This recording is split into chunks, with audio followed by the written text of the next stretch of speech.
Som.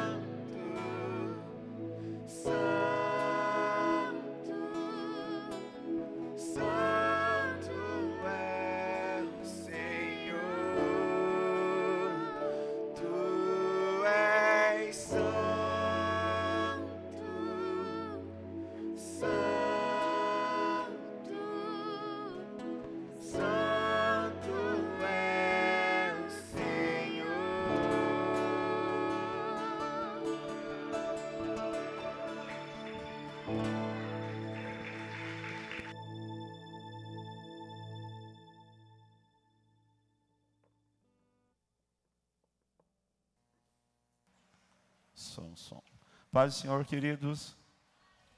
Gente, é tão ruim ser o nosso pastor aqui. Eu estava olhando aqui, só tem um banco. Cadê o outro banco?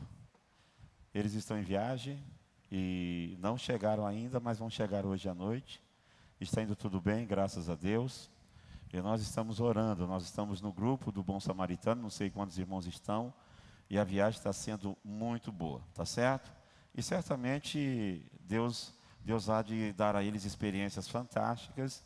E se eles chegarem domingo aqui, nós vamos recepcioná-los. Se eles chegarem na hora do culto, nós vamos recepcioná-los com muito aplauso, cântico e muita alegria, porque Deus os levou em paz e os trará em paz certamente. Amém? E nós vamos fazer o nosso trabalho de perguntas e respostas. Eu vou começar, se não tiver ninguém querendo conversar e perguntar, eu vou falar sobre tabernáculo. Mas se você quiser fazer perguntas, fique à vontade. O irmão Vitor, cadê o Vitor? O Vitor está com o microfone sem fio para levar até você. As perguntas têm que ser coerentes, perguntas bíblicas. Se o pastor não está, vocês não façam nenhum tipo de pergunta sobre igreja, porque a visão que Deus deu é a ele, então não é para mim. Eu sou apenas um servo do Senhor que estou aqui para atender, tá certo? Então, se você quiser fazer pergunta, teve pessoas que me mandaram mensagem dizendo: vou encher o senhor de pergunta. Aí eu respondi: vou te encher de dúvida. Alguém vai perguntar alguma coisa? Já tem alguém aqui? O Renan vai perguntar sobre Lilith, sobre aquelas coisas todas. Você que está nos assistindo através dos nossos canais, nossos cultos de terça-feira é quase que um sentando para aprender, onde todos têm o direito de perguntar. Nós não respondemos perguntas online, porque se for abrir para as perguntas online, não tem tempo de responder, ok? Fala, Renan. Pastor, eu tenho uma dúvida sobre o seguinte. A Bíblia fala que é para a gente pedir, né? Pedir, dar-se-vos. E assim, também fala que não é no muito pedir que você será ouvido. Mas também tem uma passagem que fala...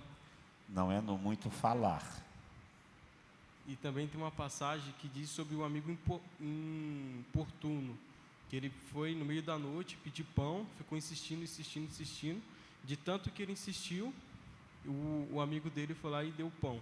E assim, existe um meio termo. Como é que a gente deve pedir algo para Deus? A gente tem que pedir todo dia insistindo, ou uma vez e pronto? Depende. Quando você quer muito uma coisa, você pede uma só vez ou várias vezes? Quando Jesus disse assim: pedi e dar-se-vos-á, ele fala da insistência na oração. Daniel pediu por uma única coisa durante 21 dias incessantemente. Quando a Bíblia fala assim que não é no muito falar que serão ouvidos, o termo falar vem de palavras vazias sem significado. Por exemplo, se você estiver pedindo coisas que para você é apenas importante, não é essencial. Então, se a tua necessidade realmente for algo essencial, você deve insistir. Não é porque Deus não quer lhe dar. A oração não é somente petição, ela envolve comunhão e relacionamento. A ideia de Deus demorar para nós em dar-nos algo é que Deus gosta de nos ouvir conversar, porque Deus é um Deus que se relaciona. A parábola do amigo importuno mostra que a pessoa consegue fazer com que Deus nos dê até aquilo que Ele não quer nos dar. É por isso que muita gente recebe coisas e depois se arrebentam, porque tem coisa que Deus não quer dar, mas devido à insistência Deus dá. Então a melhor oração é: dá-me segundo a tua vontade, porque o que é segundo a vontade de Deus nos edifica, nos abençoa e nos acrescenta. Mais alguma coisa? Não? Então tá bom. Só o Renan mesmo que perguntou hoje, é? Eita. Vamos falar de tabernáculo? Vamos? Se você tiver alguma dúvida aí, alguma pergunta, faça. Nós vamos responder na medida do possível. Nós estamos aí, pessoas nos ouvindo, e de vários lugares do Brasil. Quando a gente fala sobre tabernáculo, quantos aqui já leram sobre tabernáculo? Só você. Ninguém leu sobre tabernáculo? Êxodo capítulo 38 fala dos móveis. É uma revelação que Deus dá a Moisés no Monte Sinai. Quando fala do Monte Sinai, a península do Sinai, na verdade, é uma região de várias montanhas. Não existe um monte específico lá, tá certo? E eu quero conversar com você sobre tabernáculo hoje. É algo muito simples, muito comum, mas sobre figuras, pois a Bíblia tem muitos tipos, gente. Tipos, o que é tipo? Tipo é aquilo que vem antes, para prefigurar, para anunciar, para mostrar o antitipo, tá? O antitipo, então, vem depois do tipo, para anular o tipo que foi prefigurado. Por exemplo, o tabernáculo ele fala de aceitação, fala de decisão, ele fala de purificação, fala de comunhão e ele fala de glória. Bom, é apenas uma tenda e nada mais. Deus estabelece isso como um local de culto, aonde o povo haveria de vir para oferecer sacrifício. Bom, Deus é um Deus de ordem, sim ou não? É de ordem ou não? Quem é de bagunça somos nós. Então Deus estabelece o tabernáculo e olhe bem o que Deus quer ensiná-los. Deus quer ensiná-los a suportar. Diga comigo, suportar. Por que Deus ensina a suportar? Deus coloca o tabernáculo e coloca as tribos. 3 ao norte, 3 ao sul, 3 a leste, 3 a oeste. E eles eram proibidos de mudar de tribo. Então, já pensou você ficar 40 anos, todos os dias, acordar e dar de cara com o seu vizinho chato? E não poder mudar de tribo? Então, Deus estava ensinando a manter comunhão, superar relacionamento e suportar uns aos outros. Mas não é só isso. O tabernáculo no deserto, se você estivesse olhando de cima para baixo, você não via um tabernáculo. Você via uma cruz no deserto. Cada vez que eles paravam e formavam seu acampamento, era uma cruz desenhada no deserto. É lindo ou não é isso? Talvez você nunca parou para pensar. Então, Deus, tudo que faz tem significado na Bíblia. Não é por acaso que Deus pede para que o povo... Olha que coisa interessante. Deus pede para que o povo, ao sair do Egito, pedem bronze, ouro, madeira e os animais. Porque Deus já tinha em mente de tudo que eles adquiriram no Egito, deveria ser investido na obra do Senhor. Você não entendeu, vou dizer de novo. Tudo que Deus te dá aqui é para você investir na obra do Senhor. Pastor, e as minhas prioridades? Você nunca deve abandonar as suas prioridades. Mas eles pegam muita coisa do Egito. Então isso prova que Deus chama pessoas que já estão bem financeiramente. Porque eles saem do Egito muito rico. Também 400 anos trabalhando de graça, então Deus está pagando para eles todos os seus direitos trabalhistas. E quando eles saem, as mulheres levaram os espelhos. Os espelhos foram usados para a bacia. O ouro foi usado para as tábuas do tabernáculo. Então tudo que eles tinham era para ser usado no tabernáculo. Mas no episódio do Monte Sinai, quando Moisés está conversando com Deus, e ele não conversa há 40 dias, ele sobe e fica 40 dias lá, mas Deus só fala um dia com ele, e é no último dia. E aí Deus fala, desce porque o teu povo pecou. Quando eles descem, eles pegaram todo o ouro e fizeram um bezerro. Fizeram um bezerro para idolatrar. O que eles fizeram? Bom, o ouro que eu trouxe do Egito não é para gastar no bezerro. Deus tinha um propósito com o ouro no tabernáculo. Quando eu não entendo essas coisas, eu fico gastando o meu ouro no bezerro. Quando é que eu gasto o meu ouro no bezerro? Quando eu deixo trazer uma oferta, porque eu penso que depois do culto eu vou comer uma pizza e tomar uma Coca-Cola. Para mim, a Coca-Cola e a pizza é mais importante do que uma semente lançada na vida de alguém que está ministrando. Pastor, mas eu não, é proibido tomar Coca-Cola e pizza? Deus me livre, se cortar isso da igreja eu morro de fome, porque pensa num trem bom. Mas o que eu não posso é priorizar a pizza e a Coca-Cola e esquecer da semente. Por quê? Quando eu inverter isso, eu estou queimando o meu ouro num bezerro. E isso não vai servir de nada. Tem muita gente que queima o ouro no bezerro, gente. Final de ano, por exemplo. Sabe quais são os 3 meses mais difíceis da igreja? Dezembro, janeiro e fevereiro. Pensa nos meses que era para a igreja ter mais entrada de oferta e dízimo e aos meses que mais cai. Como é que o senhor sabe disso? Eu dirigi igreja há 14 anos. Então, tenho noção. Quando chegava dezembro, novembro encerrava todas as compras e gastos. Porque tinha que guardar dezembro, janeiro e fevereiro. Porque as entradas só começavam em março. E por quê? Porque as pessoas costumam gastar tudo em dezembro. Depois de janeiro tem que pagar o que gastou em dezembro. E já guarda para o feriado de carnaval. Então gastam tudo, e só começa a igreja a equilibrar em março. Mas que a Ceia Church tenha na mente uma coisa: nós não vamos gastar o nosso ouro em bezerro. Por quê? Porque nós fazemos parte de uma igreja missionária. A nossa igreja não é só local, a nossa igreja tem mais de 3.000 membros ao redor do mundo. Nós temos uma equipe missionária viajando hoje, atendendo o Vale do Jequitinhonha. Então a Ceia Church está aqui, está chegando no Vale do Jequitinhonha por uma semana trabalhando. Então, se eu queimar o meu ouro no bezerro, como é que a gente vai fazer missões? Entendam a importância que Deus está dando ao tabernáculo, que é o lugar de culto. E o pastor nessa viagem ele disse assim: eu não vou descobrir o local, eu vou deixar o local bem coberto. Por quê? Porque eu estava doido para ir. E não é só eu não, tinha mais gente que queria ir aqui. Então não pode descobrir. Então quando se fala de tabernáculo, de decisão, de aceitação, Deus está fazendo com que o povo doe. Sabe quanto? Aproximadamente, isso quando o dólar estava a 2,80, o cálculo era de 7 milhões de dólares. Como é que um povo que sai do Egito escravo tem 7 milhões de dólares? É que o segredo é assim, ó. Quando você andar com quem gosta de investir, você vai descobrir que você tem mais do que você pensava que tinha. Só um que entendeu isso aqui. Só um que entendeu isso. Quando você descobrir que andar com quem investe no reino, você aprende a investir, você vai descobrir que toda reunião você tem uma oferta. Todo culto você tem alguma coisa a oferecer ao Senhor. Todo culto. Então, a ideia, na verdade, do tabernáculo era colocar no coração do povo o seguinte: vocês dizem que não tem nada, né? Então nós vamos fazer um tabernáculo. Eles poderiam guardar tudo, não poderiam? Porque eles estavam indo para uma terra. Então a ideia é: eu vou chegar na terra com muito ouro. Vocês vão chegar sem nada.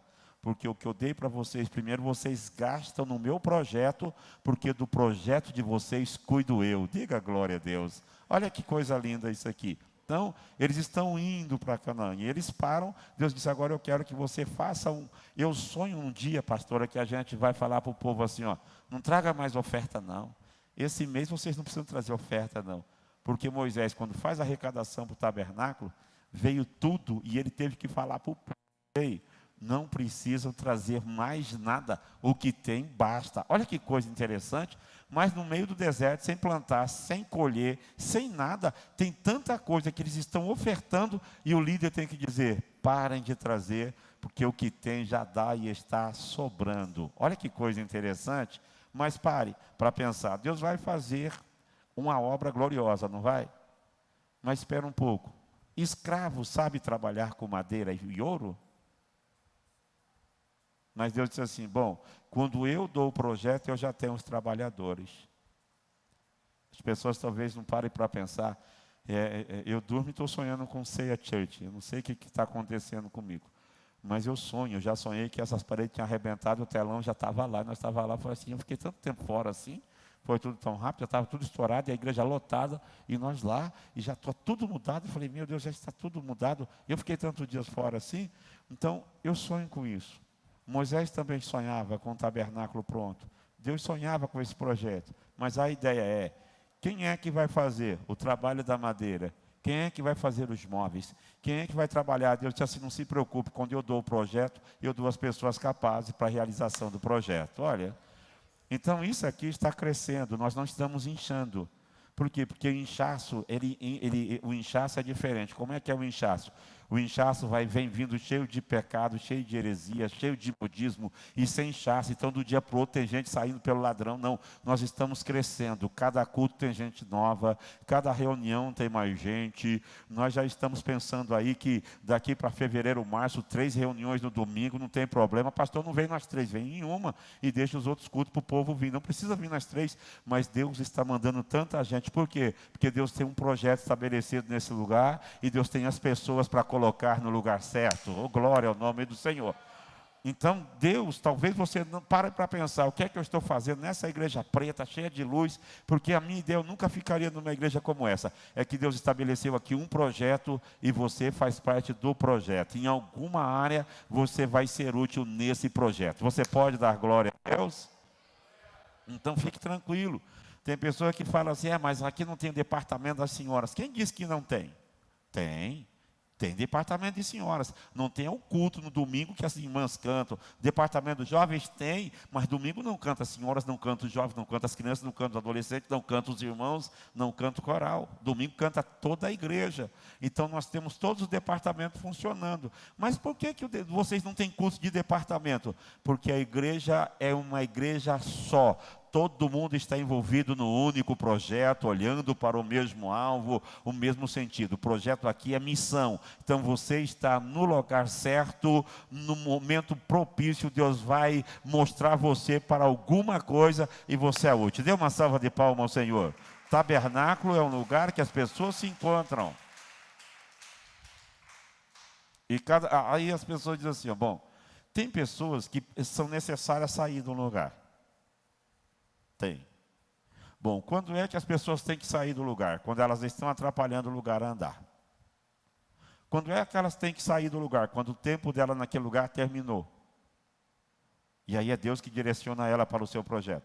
Então, existem 2 coisas que é necessário você entender. Quando alguém sai de um lugar, primeiro, ou Deus está direcionando para um projeto maior, ou aquele lugar que ela estava não estava crescendo por causa dela.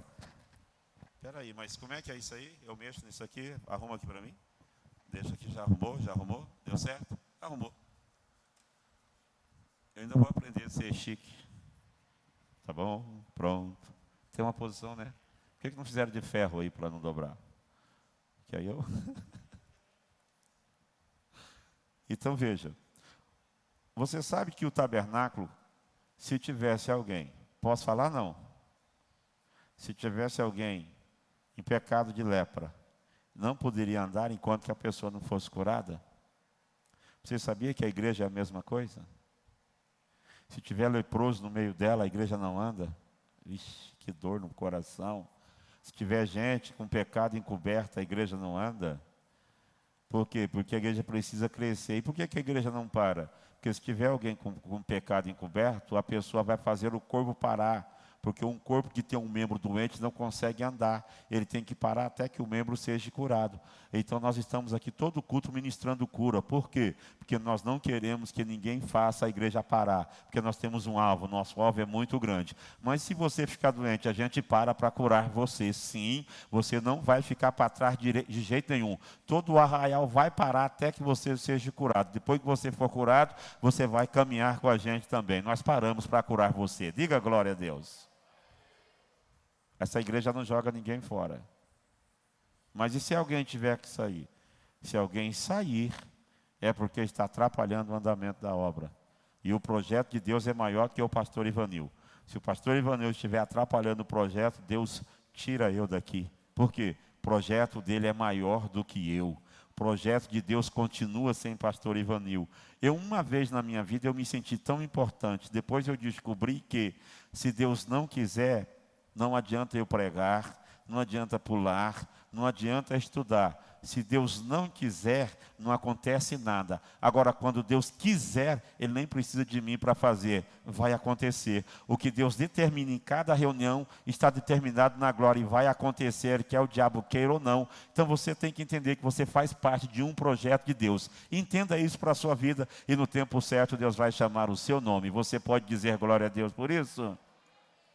Então o tabernáculo é apenas uma sombra. A Bíblia diz em Hebreus capítulo 10, verso 1. Porque tendo a lei a sombra dos bens futuros e não a imagem exata.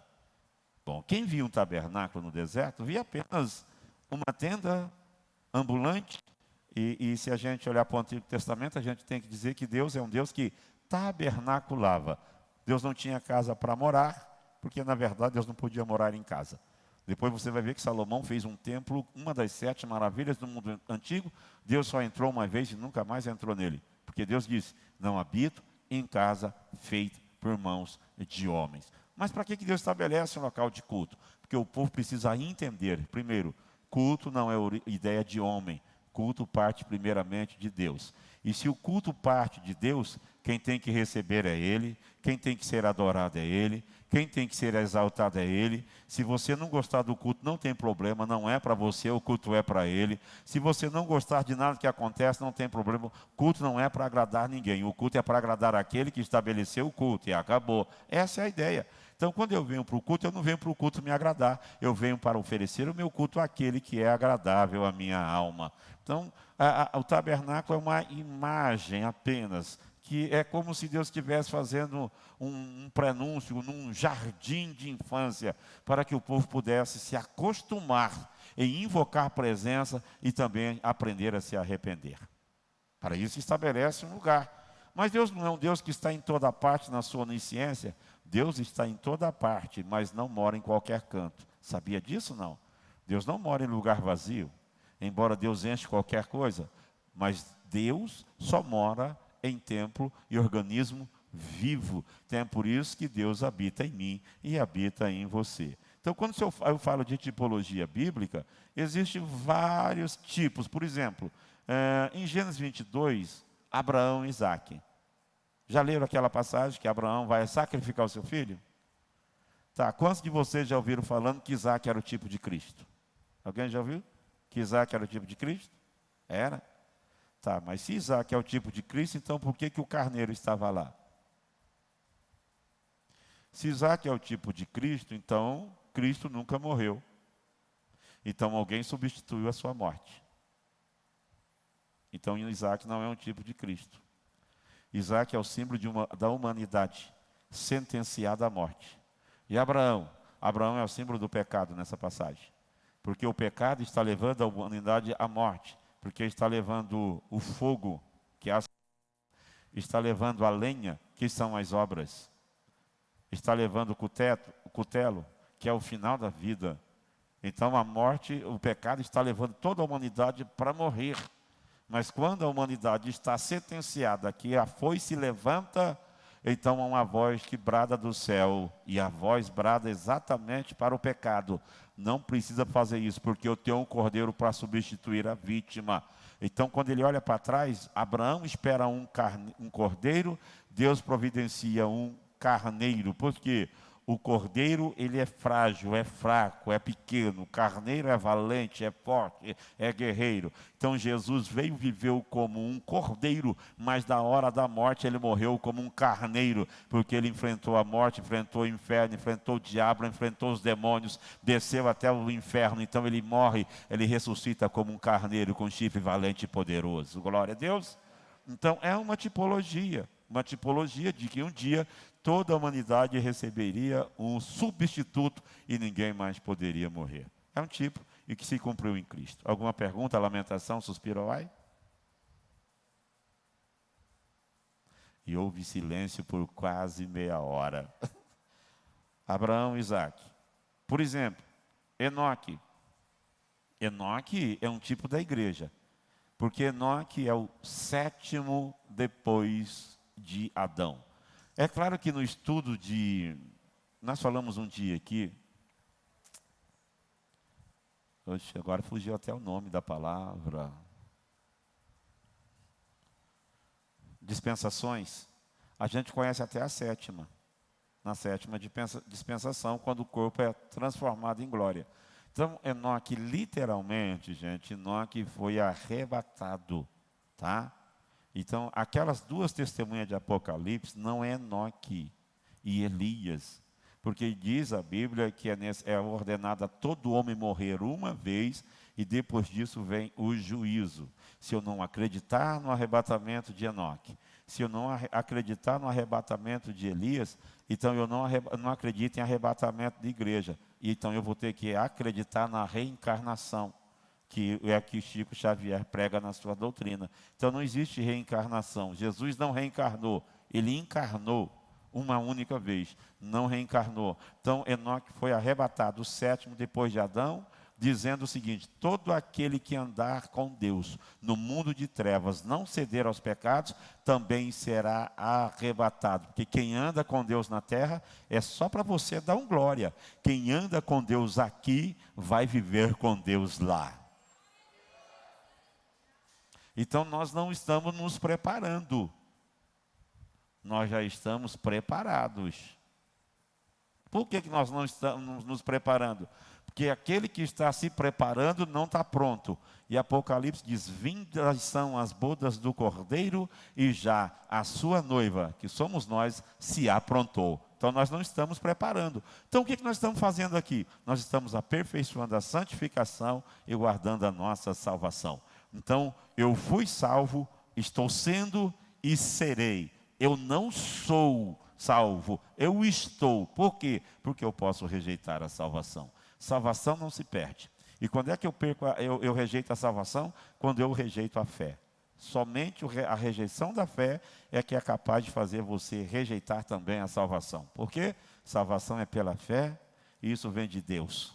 É um dom gratuito. Não vem das obras para que ninguém se glorie. Amém? Enoque. Depois nós temos o profeta Jonas, que é um tipo fantástico de Cristo. Eu estou falando de tipologia, não vou conseguir entrar no tabernáculo. O Jonas. Bom, por que Jonas é um tipo exato de Cristo? Jonas, ele deu a vida para salvar uma tripulação. Jonas não se jogou. Ele disse: eu tenho um caminho para vocês não morrerem. Me atirem no mar.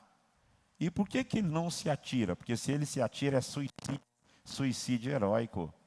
Mas uma vez que as pessoas jogam ele, as pessoas estão dizendo: eu mato você para sobreviver. E foi isso que nós fizemos com Cristo.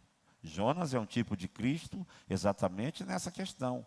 Bom, aí você vai dizer: pastor, mas a Bíblia diz que Jesus ficou 3 dias e 3 noites, Jonas ficou 3 dias e 3 noites no ventre do peixe, Jesus ficou 3 dias e 3 noites sepultado. Não dá 3 dias e 3 noites. Jesus morreu sexta-feira às 3 horas e apareceu domingo de manhã. Então não dá 3 dias e 3 noites? Dá na contagem judaica. Porque se ele morre às 3 horas da tarde, é sexta-feira. Quando dá 6 horas da tarde, já é sábado. 6 e 1 do sábado já é domingo. Então ele ficou sexta, sábado e domingo. O judeu conta 1 hora de um dia como se fosse o dia todo. Mas Jonas ficou 3 dias e 3 noites, literalmente. Então quando ele volta para a praia, ele vai andar. Esqueça aquela história que o peixe vomitou Jonas na praia de Nínive. Alguém já ouviu isso? Gente, vocês já ouviram coisa, né? Como é que o Jonas está no mar Mediterrâneo e o peixe vai sair na praia de Nínive, que Nínive fica na beira do rio Tigre. E o rio Tigre não liga o Mediterrâneo. São 400 quilômetros da onde ele estava até Nínive. Então ele não foi, o peixe não levou ele a Nínive, ele voltou no mesmo lugar. E veio a palavra do Senhor segunda vez a Jonas: levanta-se e vai. Então está no mesmo lugar do primeiro encontro. Então ele tem que ir 400 quilômetros até chegar em Nínive. Então nota que Jonas só pregou em Nínive depois que ele sai do mar. O ministério de Cristo só foi estendido aos gentios depois que ele ressuscitou. Vocês não deram nem amém. Ah, Jesus. Se Jesus não tivesse ressuscitado, o ministério dele seria exclusivo aos judeus. Mas quando ele ressuscita, ele está dizendo: agora não, o meu ministério não é mais exclusivista aos judeus. Enquanto carne, eu vim só para eles. Mas quando eu ressuscito, não. O meu ministério estende a todas as nações e povos da terra. Você viu a importância da ressurreição de Cristo? A importância da ressurreição. Se ele não ressuscita, nós éramos os ninivitas que precisaríamos ouvir a mensagem do arrependimento. E nós só acreditamos na mensagem do Evangelho porque pregaram para nós alguém que ressuscitou dos mortos. Verdade ou não? Porque se não pregasse para nós alguém que ressuscitou dos mortos, alguém acreditaria nesse Evangelho? Alguém acreditaria que haveria ressurreição? Alguém acreditaria em uma nova vida? Ninguém. Então, quando eu falo de tipologia, eu preciso lembrar disso. Quando eu falo de tipologia, eu preciso lembrar de Rebeca, do casamento de Rebeca com Isaac, que é um símbolo lindo do encontro de Cristo com a igreja. Se você olhar bem, Rebeca tem características. Ela é diferenciada das demais donzelas. E a igreja de Cristo, ela é diferente, não pela roupa. A roupa não caracteriza a igreja que sobe. O que é que caracteriza a igreja que sobe? Primeira questão, a prontidão. Segundo, a hospedagem, o trato. Terceiro, ela é virgem, é a pureza da igreja. Então, uma igreja que ela tem essas características, ela é a igreja que vai casar. E como é que eu sei que ela é um tipo? Porque quem foi buscar ela foi Damasceno Eliezer, que é o símbolo do Espírito Santo, e tinha 10 camelos. Os 10 camelos significam os 10 mandamentos, que está errado falar 10 mandamentos, são 10 conselhos, Deus não manda, Deus aconselha. Mas os 10 camelos também simbolizam o corpo de obreiro que leva a igreja na unção do Espírito Santo. Pastor, aqui que comparação horrível, comparar gente obreiro com camelo, né? Mas por que ele levou 10 camelos se era para buscar só uma noiva? Porque um camelo só cansaria. Então você sabe que vai ter dia que o pastor Ivanil vai estar cansado? É assim que funciona. Então todos os obreiros da igreja, todos representam os camelos. Porque Deus pega a igreja e coloca na costa do corpo de obreiro. E você faz parte do corpo de obreiro e nunca parou para pensar que a igreja ceia não é responsabilidade só do pastor. E se a gente pensar isso, a gente deixa ele sozinho e a gente vai acompanhando belo e formoso. Não, o obreiro mete o ombro embaixo da carga e diz, não, eu estou aqui junto porque eu sou companheiro de carga e nós vamos ajudar a conduzir a ceia church até o arrebatamento da igreja. Você é obreiro do Senhor, é para isso. Você foi chamado. E por que camelo? Olha o segredo. O camelo tem especialidade de andar em deserto. Então, todo obreiro que se preza não reclama no deserto. A igreja pode reclamar, mas o obreiro não. O deserto não tem água, ele suporta. Não tem nada, ele suporta. O obreiro que é bom obreiro, ele não se lamenta, ele não chora, ele não fica lamentando, porque alguma coisa não deu certo. Ele é um camelo, ele foi preparado para caminhar no deserto, mas carregar a noiva nas costas. Glória ao nome do Senhor. Agora tem uma questão, o camelo fica bravo. Pastor Sérgio, como é que faz para acalmar um camelo?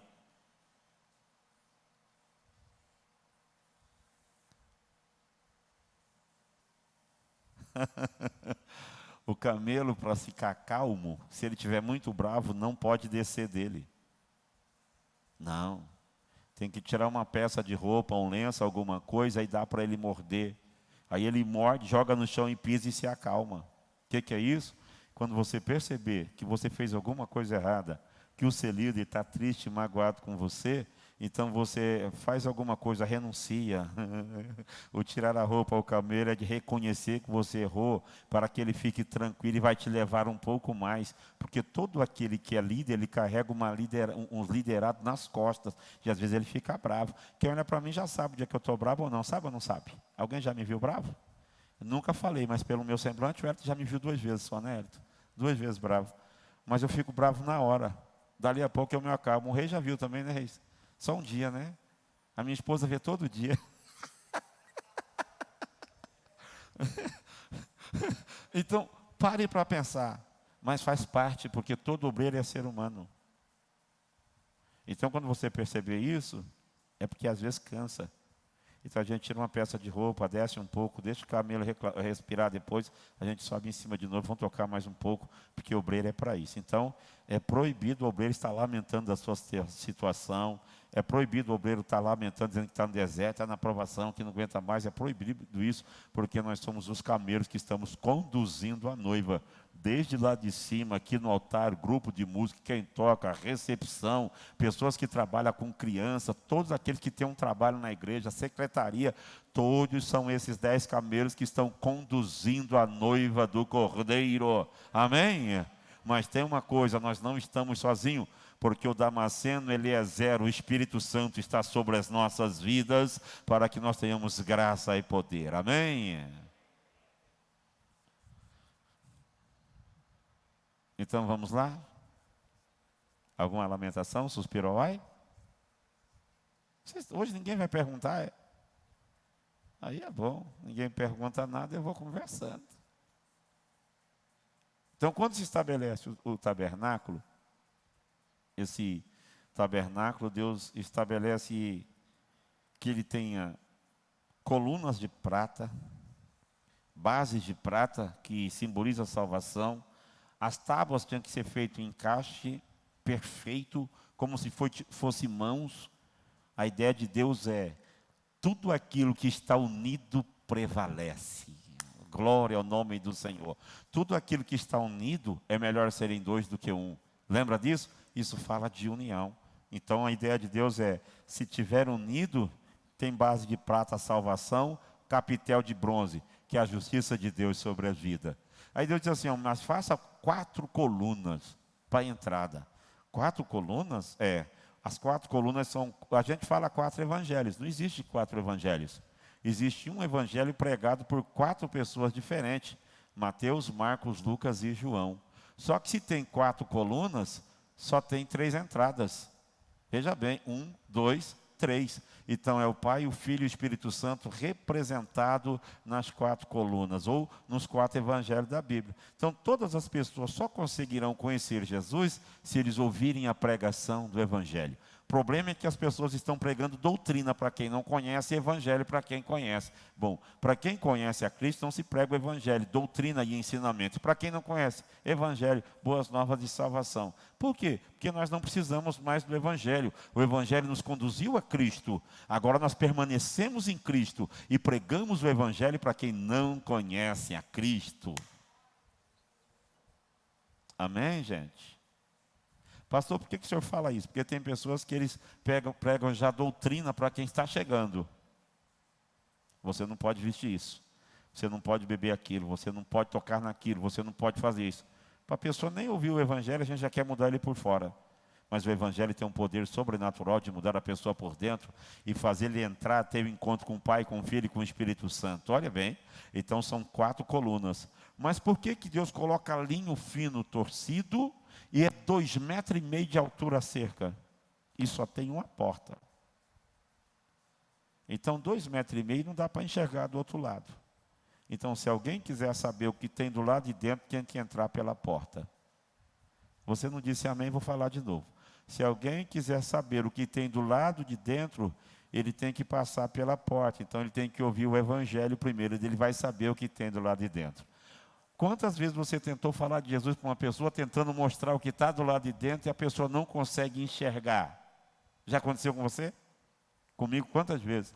E a gente tenta forçar eles, não tenta forçar? E não dá. É porque quem está do lado de fora não consegue ver o que tem do lado de dentro. Nós não, nós já estamos do lado de dentro. Então a gente sai até a porta e dá um grito para quem está do lado de fora. Se eles não quiserem entrar, não tem problema. Tem um monte de gente que está tentando ver o que tem do lado de dentro, tentando subir na cerca. Não consegue. Enquanto eles não entrar pela porta, não vai ver o que nós estamos vendo aqui nessa noite. Glória ao nome do Senhor. Então a porta representa a Cristo.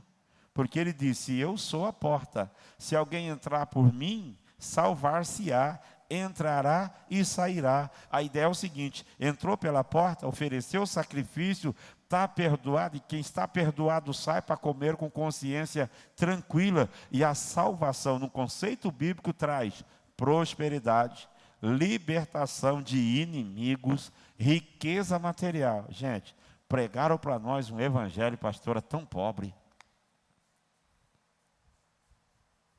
Pregaram um evangelho para nós, pastor Sérgio, de que estando salvo está bom demais. E aí depois veio outra corrente ensinando a gente a ser próspero. Como? Vende a sua casa, dá o seu carro. Não, isso é troca. O verdadeiro evangelho, salvação, no conceito bíblico, primeiro, te dá direito a ser livre dos seus inimigos. Não sabia disso, não? Fique tranquilo, que os teus inimigos não conseguirão fazer nada contra você, porque a salvação te dá direito à libertação, ser livre até dos teus inimigos. Pastor, mas eles vão falar, é porque estão lembrando de você, não se preocupe não, eles vão falar, mas todo veneno que eles tentarem injetar em você, vai fazer efeito só neles. Por quê? Você está do lado de dentro, você está imune a qualquer veneno lançado. Diga glória a Deus. Então, quem está do lado de dentro é diferente. Salvação, primeiro, libertação dos inimigos. Segundo conceito de salvação, prosperidade. Prosperidade. O que é ser próspero? Ser próspero é ter sempre, não é ter muito. Porque não adianta você ter muito hoje e não ter nada amanhã. Mas se você tiver sempre, você é próspero. O problema é que a gente está pedindo o que não precisamos e esquecendo o que nós já temos. E enquanto a gente não dar graça pelo que temos, a gente não vai ter o que precisamos. Seja pelo menos grato pelo que você já tem. Por quê? Porque enquanto você comparar o que você tem com quem tem mais que você vai ser sempre ingrato dizendo que você tem pouco. Então compare o que você tem com quem não tem nada para você ver que você tem é muito. Ué. Eu tenho um negócio comigo que eu gosto de trocar de carro. É um negócio que Deus tem que tirar isso de mim. Esse dia eu estava dizendo assim, acho que eu vou trocar meu carro. Deus não pode dar uma benção que a gente já quer mudar, pastor. Aí eu estava passando assim, olhei um carrão, assim, pensa no carrão. Falei, que carrão bonito. Aí já olhei para o meu e disse assim, poxa, esse meu carro é mais feio. Aí eu estava indo, passou um carro, parou do lado do meu assim, tudo podre, caindo aos pedaços. Eu olhei, mas que carro feio. Meu carro é bonito. Aí eu pensei, eu estou comparando com quem tem mais que eu, vou comparar sempre com quem tem menos, porque devo ser grato. Já disse, Deus, muito obrigado pelo meu carro. Obrigado. Você é doido, rapaz? Então seja grato pelo que você tem. Olhe, compare tudo que você tem com quem tem menos que você vai entender que Deus tem sido tão bom na sua vida. Pastor, o meu carro é velho e está fumando, mas tem um monte de gente que está a pé por aí, que não tem carro, está passando dificuldade, orando a Deus para ter um carro, e não tem, você ter um carro e você fica amaldiçoando, não. Mete a mão nele e começa a abençoar, porque você vai ver, vai parar de fumar, motor vai arrumar. Diga logo glória a Deus, porque eu já estou profetizando na sua vida. Porque, pastor, Deus é mecânico? E eu provo na Bíblia que Deus é mecânico. Quando o povo entrou no mar, para atravessar o mar, os carros de Faraó entrou. E a Bíblia diz que Deus ia afrouxando as porcas das rodas. Então Deus estava trabalhando de mecânico lá, rapaz. Deus tem poder para arrumar carro também. Então, faça isso, você vai ver que as coisas vão mudar. O tabernáculo me ensina isso, a ser próspero também. Por que eu falo isso? Porque enquanto eles estavam com o tabernáculo, eles andaram 40 anos. Na verdade, foi 42 anos e 6 meses. Nunca envelheceu um sapato. Nunca envelheceu a roupa. Sabe o que um rabino disse? Eu acho que aquele rabino era doido. Ele falou que as crianças, quando nasciam, colocavam o sapato. Eles iam crescendo, o sapato ia crescendo junto, eles iam crescendo e a roupa ia crescendo junto. Nunca ficaram doentes. O que é isso? É prosperidade. Então a roupa não envelhecia, o sapato também não, e não ficaram doentes. Nunca plantaram um pé de cebolinha, mas comeram durante 40 anos. Então isso é prosperidade também. Dê uma salva de palmas se você entende isso como verdade.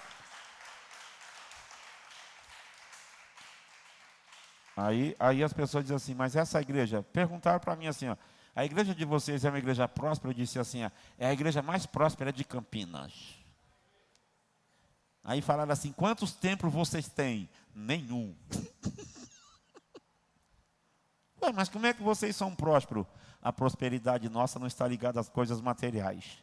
A prosperidade nossa está ligada a um mundo espiritual, que nós ligamos o mundo espiritual, e nós não temos crente na nossa igreja que passa fome, nós não temos crente na nossa igreja que fica sem luz e luz é cortada, nós não temos isso na nossa igreja. Por quê? Porque aqui nós não aceitamos que a luz é cortada de ninguém. A gente faz de tudo, vai lá e paga para ficar no claro. E se tiver com fome, a gente tem comida para dar também. É assim que a gente vive, é uma igreja próspera. Aí eu já disse, nós não temos agora, mas nós vamos comprar aquela esquina todinha, vai ser tudo nosso. Por quê? Porque nós vamos ter um lugar só para as crianças, um galpão só para o jovem. Vai ter trabalho de jovem. Eita, vai ter, gente, isso aqui vai crescer. Por que o senhor acredita nisso? Porque eu acredito num Deus de projeto. Ele estabeleceu o propósito. Colocou no coração do pastor Gilberto uma coisa tão pequena que ninguém dava valor. E olha o tamanho que isso virou. Então um Deus tão grande como esse é capaz de nos dar esses galpão todinho para a gente colocar Ceia Church e kids e jovens. E vai ser um negócio fantástico. Nós já vamos ter aqui a partir desse ano também, além da CETEPOL, Instituto Bíblico Ceia registrado com CNPJ, tudo regulamentado pelas leis. Vai ser top demais. Quem crê nessa palavra que Deus vai nos dar tudo isso? Diga glória a Deus. Aí perguntaram, é assim? É, mas vocês vão comprar com o quê? Eu disse, quem é que diz que nós precisamos comprar? Deus é dono do ouro e dá?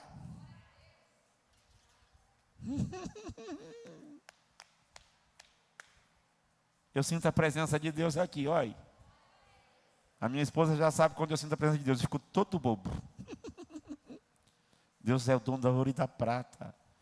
Ó, Deus tem gente no mundo inteiro que tem dinheiro demais. Vocês sabiam que para nós, 20 mil reais é dinheiro demais. Mas tem gente que para eles, 500 mil não é nada. E você sabia que Deus pode tocar no coração de um milionário fora do Brasil para dizer assim, eu quero comprar e dar de presente para vocês os galpões? Ah, vocês não acreditam nessas coisas, mas eu acredito. Eu acredito nisso. Eu já vivi algumas coisas na minha vida assustadoras. Então Deus pode fazer isso. O tabernáculo me ensina essas coisas. Salvação é libertação dos seus inimigos, prosperidade e saúde. É por isso que nós ministramos cura. E teve uns pastores bobalhão que foi bater na gente nas redes sociais, dizendo, esses pastores que pegam cura aí, por que eles não vão orar para curar o Covid? E surge uma questão, por que Deus permitiu o Covid? Primeiro, porque tinha um monte de gente sem tempo. E diziam que se tivesse tempo em orar, jejuar e ler. Mentira. Veio a pandemia, eles fizeram a inscrição da Netflix, aumentaram os gigas de internet, compraram o celular mais potente e não leram, não oraram coisa nenhuma. Teve gente que dizia assim, meu trabalho me atrapalha de ir na igreja. Veio a pandemia, parou de trabalhar, mas não veio na igreja com medo de pegar o Covid. Por que Deus permitiu isso? Deus permitiu isso para mostrar para o mundo que a igreja não precisa de templo. Deus tem adorador que sabe adorar escondido. Diga glória. Sabe, Deus tem pessoas que, mesmo sem estar no templo, está em casa orando, fazendo live, evangelizando. E quando passou o período negro da pandemia, foram procurar a ceia lá e nós já estávamos aqui. Diga glória ao nome do Senhor, gente. Nós crescemos no meio do caos. Então, isso que é? Isso é prosperidade. E por que nós pregamos sobre saúde? Porque Deus é um Deus que cura.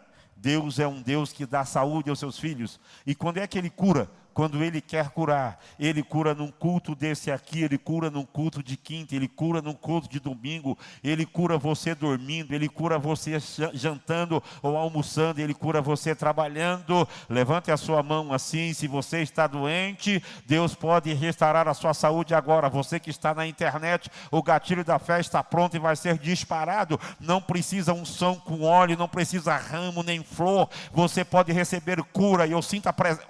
Eita glória! Eu sinto a presença de Deus, porque Deus é um Deus que cura. Glória ao nome do Senhor. Nós ministramos cura. Então isso é prosperidade. Por isso que no tabernáculo ninguém ficou doente. Então coloca o linho torcido para mostrar a justiça de Deus. Veja, ninguém vai conhecer a Cristo se a gente mostrar o lado de dentro. As pessoas só poderão reconhecer a Cristo se entender sobre a justiça e o juízo de Deus. O trabalho do Espírito Santo é convencer o homem do pecado, do juízo e da justiça, representado no linho torcido das cercas do tabernáculo. Tudo que o homem pode ver, tudo que o homem sem Deus pode ver é apenas juízo justiça. Mas e a brancura? A brancura é um Deus santo. E por que a cerca? Porque Deus literalmente é separado de tudo que é imundo, de tudo que é impuro, de tudo que é maligno. Deus é completamente separado do mal. Você já notou que aqui a gente não prega sobre corte de cabelo? A gente não prega sobre roupa, nada. E tem algumas pessoas achando que nós somos bagunçados. Tem gente que vem aqui no nosso culto, vê a igreja preta e chega no dia de jogo de luz, sai daqui murmurando, tem gente que vai embora, porque acha que nós somos bagunçados.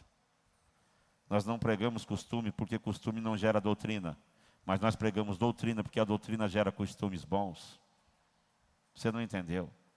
Toda boa doutrina que eu falo é bons ensinamentos, ele vai produzir nos crentes bons costumes. Mas qual é os bons costumes?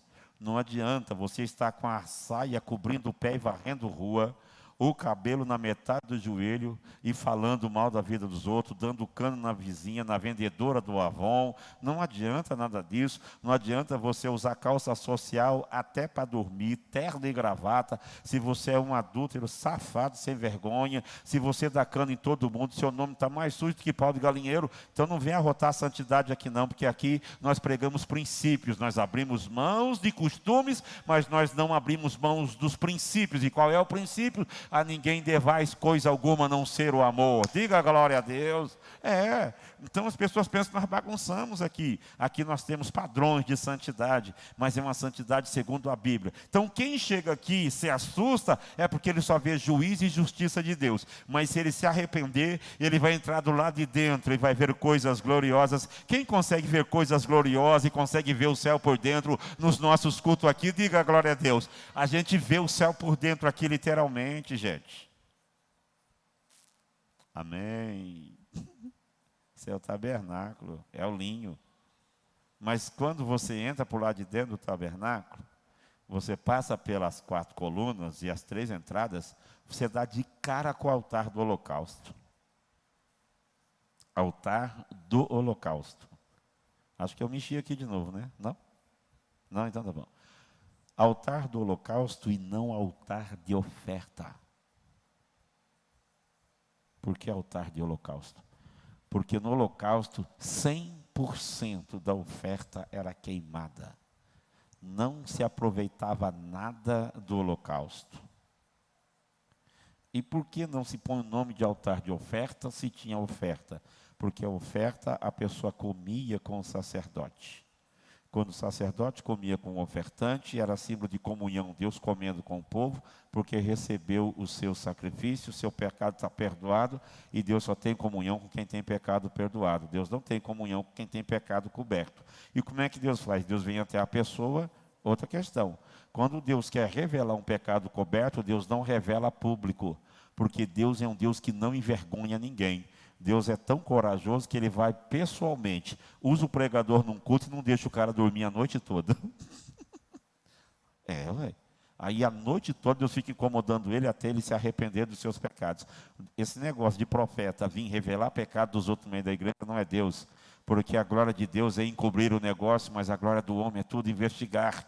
Porque Deus sabe que se envergonhar alguém em público, um coração ferido é mais difícil de conquistar do que uma cidade murada. Então fique tranquilo que aqui nenhum profeta vai revelar o seu pecado. Mas se a Bíblia revelar o seu pecado, se renda diante dela, se dobre diante dela, se arrependa do seu pecado para voltar a ter comunhão com Deus Todo-Poderoso. Glória a Deus.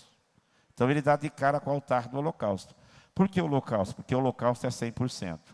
Então veja, Deus não quer 10% da sua renda, Deus não quer 30% da sua oferta, Deus não quer 10% do seu tempo, Deus quer 100% da sua vida. Quando Deus tiver 100% de você, então Deus não vai pedir mais nada. Por quê? Porque literalmente você vai dizer, tudo que eu tenho, tudo que sou, pertence a Ele. Então você não vai ter problema em 10%, nem vai entrar em questão e nem vai estudar sobre 10% é bíblico ou não. O que tem de crente pesquisando no Google para descobrir que o dízimo não é mais no Novo Testamento, para arrumar uma justificativa para não trazer dízimo e oferta, não é brincadeira, mas eles são pentecostais, é porque eles não encontraram o altar do holocausto. Quem está morto procura justificativa? Quem está morto briga por coisas terrenas? Vocês já viram alguém morto brigar por aquilo que deixou? Então a ideia do altar do holocausto é assim, ó, se você morreu no holocausto, você não se apega às coisas terrenas. Entenda uma coisa, se 100% da sua vida é de Deus, então Deus não terá problema com 10, com 20, com 30% da sua vida, de jeito nenhum. Então entenda bem, altar do holocausto, você dá de cara porque você tem que morrer. Morrer para o seu egoísmo, morrer para as suas vontades, morrer para os seus desejos e passar a viver somente para Deus. Tabernáculo me ensina exatamente isso. Se o evangelho que eu escutar não me mata, então não é o evangelho de Cristo. Se a mensagem que eu escutar não produzir em mim primeiro o desejo de morrer, então eu não terei vontade de viver. Porque só pode ter vontade de viver aquele que encontra a morte cara a cara. Então no altar eu encontro a morte para depois receber vida em Cristo. Levante a sua mão e dê glória a Deus. Dá para entender isso? Eu nem vou falar sobre as qualidades do altar, porque não dá tempo. Mas isso é tabernáculo. Isso é vida cristã no Antigo Testamento. Mesmo porque Cristo está lá na figura do Antigo Testamento. E nós precisamos entender que o que Deus estava mostrando era uma sombra. E que nós vivemos uma realidade hoje. O nosso altar é Cristo. E o tabernáculo sou eu. Porque Deus não morou no tabernáculo, mas mora em mim. E o termo tabernáculo de hebraico é Shechem, que quer dizer morar perto. Que sai da palavra de bairro do hebraico, que é estar junto. Então, quando você entender que você é um tabernáculo de Deus, você não pode ter diferença. As pessoas pensam que amar a pessoa é estar abraçando toda hora, beijando. Isso não é amor, isso é melação. O amor verdadeiro é você respeitá-lo. É você entender que ele faz parte do corpo, que ele também é a igreja como você, serve o mesmo Deus que você, então você consegue manter comunhão. Eu consigo congregar com você 3 anos, sem nunca ir na tua casa, sem tomar um café com você, talvez sem nunca sentar para conversar com você, e isso não vai dizer que eu não tenho comunhão com você. Eu consigo ter comunhão com você. Por quê? Porque eu não vou sequestrar você para ser meu amigo. Eu quero que você seja meu irmão em Cristo Jesus. Tabernáculo é isso. E a gente mora em Cristo e Cristo mora em nós. E isso é lindo demais. Amém? Amém. Estão com saudade do pastor, né? Eu também. Vamos orar? Vamos orar ao Senhor?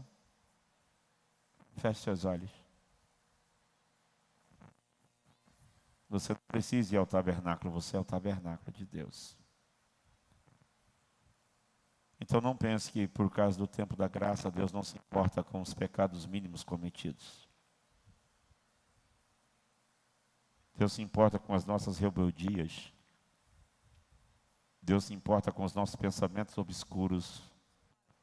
Deus se importa com as nossas faltas de respeito quando a pessoa não está perto. Deus se importa quando a gente menospreza os outros na sua ausência e a gente tenta ser falso na sua presença. Deus se importa. Deus se importa com os meus pecados ocultos. Deus se importa com os meus pecados secretos. Os meus pecados secretos nunca se tornarão públicos, a menos que eu me arrependa. Por quê? Porque se eu não me arrepender, esses pecados ocultos vão tomar conta da minha vida, eles deixarão de ser secretos. Então é por isso que nenhum pecado era perdoado do lado de fora, o pecado era perdoado do lado de dentro. O ofertante tinha que entrar e imolar do lado de dentro a sua oferta. Era ele, Deus. Então do lado de dentro tem perdão, do lado de fora não.